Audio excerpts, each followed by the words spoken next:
વાઘોડિયા તાલુકાના નરસિંહપુરા ગામના રહીશો રાત્રે પહોંચી ગયા એમજીવીસીએલની કચેરી।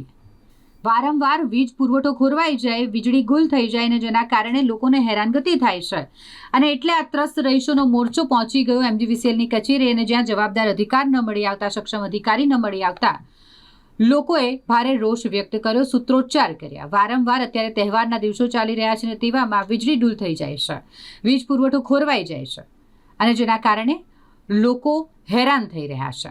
એમજીવીસીએલની કચેરીએ પહોંચેલા નરસિંહપુરા ગામના રહીશો દ્વારા હલ્લાબોલ કરવામાં આવ્યો અને જો વહેલામાં વહેલી લાઇટ નહીં આવે અને આ લાઇટ જવાની જે સમસ્યા છે તેનું યોગ્ય નિરાકરણ નહીં કરવામાં આવે તો પછી એમજીવીસીએલની કચેરીની જ લાઇટ અમે કાપી નાખીશું તેવી પણ ચીમકી તેમણે ઉચ્ચારી છે। તહેવારોમાં રાત્રિ દરમિયાન જે વીજળી દૂલ થવાની સમસ્યા છે તેના કારણે લોકો હેરાન થઈ રહ્યા હોય ને નરસિંહપુરા ગામના જે રહીશો છે તે એમજીવીસીએલની કચેરી ખાતે પહોંચ્યા હતા, ભારે સૂત્રોચ્ચાર કરી હલ્લાબોલ કર્યો હતો। વારંવારે 6 વારે આ લાઇટની તકલીફો છે। વારંવારે રાત થાય અંધારું પડે એટલે લાઇટ જતી રહે। ગઈકાલની જ વાત છે કે ગઈકાલે 10 વાગ્યાની લાઇટ ગઈ તો સવારે 5:30 આવી। જ્યારે જીબીમાં કોલ કરીએ છીએ ત્યારે એવો જવાબ આપે છે કે લાઇટ ફોલ્ટમાં છે, જ્યારે થશે ત્યારે ચાલુ થશે। આજે ફરી પાછી આજે જન્માષ્ટમીનો અમારો ઉત્સવ ઉજવવાનો, ત્યારે 7 વાગ્યાની લાઇટ જતી રહી। અહીં જીબી આવ્યા હોય અમને 2 કલાક થયા તોય સુધી એ લોકો હજી લાઇટ ચાલુ કરી નહીં રહ્યા। એટલે મારે અધિકારીઓને કહેવાનું છે કે ભાઈ આ ગામડાના લોકો પ્રત્યે, ગામડાના લોકો માટે આટલી બધી નફરત તમારે। આજે વાઘોડિયામાં લાઇટ ગઈ હોય તો તમારે 6 વારે 15 મિનિટમાં લાઇટ તૈયાર, લાઇટ ચાલુ, તો ગામડામાં આ તકલીફ માટે તમને કઈ ચાલુ કરવામાં પેટમાં દુખે છે। અહીં આગળ રજૂઆત કરવા માટે આવ્યા તો અહીં આગળ એક અધિકારી હતા સુતરિયા સાહેબનું નામ, અને એ પાછા અભદ્ર ભાષામાં વાત કરે છે કે મેં ભલાને પાઠ ભણાવી દીધો, માફી મંગાવી લીધી। એટલે ભાઈ અમે અમારી લાઇટ નથી, અંધારામાં હુઈ રહ્યા છે, મથરા કર્યા છે, તો એ રજૂઆત કરવા માટે અહીં આગળ આવીએ છીએ અને અધિકારીઓ અમને આવો જવાબ આપે છે, અહીંથી ભાગવાનો પ્રયત્ન કરે છે।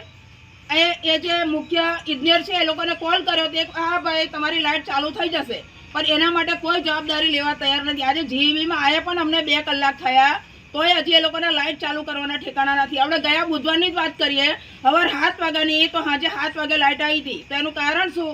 તો કે ભાઈ તમારું સર્વિસને લીધે આખો દિવસ લાઇટ નહીં મળે। એટલે પણ તમે ગયા બુધવારે સર્વિસ શું કરી તો આ 2 દાડાથી લાઇટો નહીં એમ। એટલે હું અધિકારીઓને અહીંયા આગળ કહેવા માટે કહીએ છીએ કે ભાઈ જો અમારી નરસિંહપુરાની લાઇટ અત્યારે નહીં ચાલુ થાય તો તમારી જીબીની લાઇટો અમે અત્યારે બંધ કરીને જઈશું એમ। એટલે મારું નમ્ર નિવેદન છે કે તાત્કાલિક ધોરણે નરસિંહપુરાની લાઇટ ચાલુ કરવામાં આવે, અને જો નહીં કરવામાં આવે તો નરસિંહપુરાના યુવાનો તમારી જીબીની લાઇટો બધી બંધ કરીને જશે।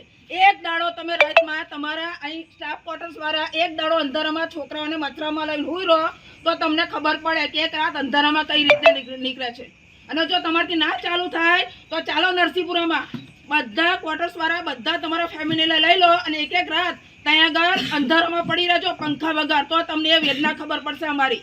એટલે મારી નમ્ર નિવેદન છે કે તાત્કાલિક ધોરણે આ જીબી વાળા નરસિંહપુરાની લાઇટ ચાલુ કરે, અને જો નહીં ચાલુ કરવામાં આવે તો ફરી વખત કહું છું કે આ જીબીની લાઇટો અમે બંધ કરીને જઈશું। કેવી સમસ્યા ઊભી થાય, બધાને મચ્છર કરતા હોય, કોઈને સાપ કરડે, કોઈ એવી સમસ્યા ઊભી થતી હોય છે।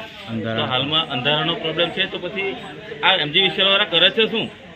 અમે હાલ મેં પોતે જાતે આજે ગયા 8મા મહિનાની અંદર અરજી આપેલી છે કે આ ફ્યુઝ કનેક્શન જે મેં અરજી અમારા ગામનો મોટો પ્રોબ્લેમ છે ફ્યુઝ કનેક્શન બધું બળી ગયેલ છે, એ અત્યાર સુધી બી રિપેરિંગ કરેલું નથી।